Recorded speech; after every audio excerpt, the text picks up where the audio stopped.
Тамерлана Яналдиева задержали с оружием и документами о закупках медикаментов для добровольческого батальона.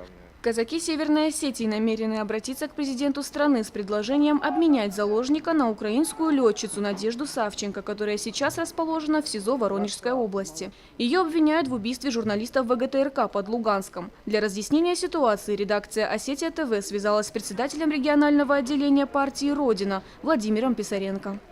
Собственно говоря, получили информацию о задержании Тамерлана Яналдиева на Украине. И для нас это было неожиданностью, потому что мы знаем, что Тамерлан занимается общественной деятельностью. А в боевых действиях против украинцев он не участвует или кого-либо.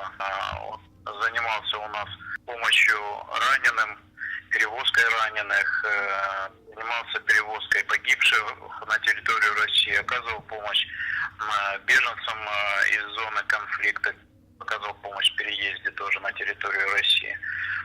Собственно говоря, вот мы услышали выступление командира батальона «Айдар» Сергея Мельничука, который предложил обменять Тамерлана Яналдиева на Надежду Савченко.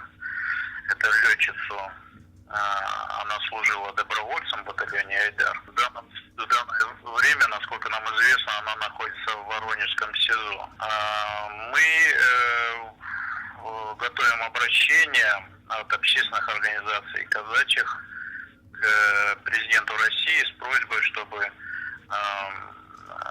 приложили усилия для освобождения Тамерлана Яналдиева из плена. Мы надеемся, что президент России поможет нам освободить Тамерлана Яналдиева, но мы склоняемся к тому, что если для этого понадобится обменять его на летчицу Надежду Савченко, ну и думаю, что пусть меняют, потому что это не мое личное мнение, но нам важен Тамерлан Яналдиев.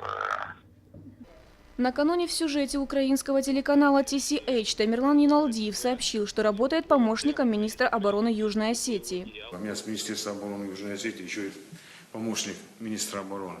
Сам же министр, в свою очередь, довольно решительно и четко опроверг это заявление.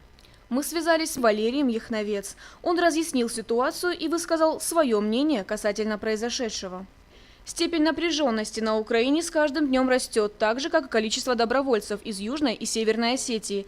Один наш земляк уже убит, двое по-прежнему остаются в плену. Наша редакция будет следить за развитием событий. Фатима Дзываева, Савелий Зангиев, Осетия ТВ.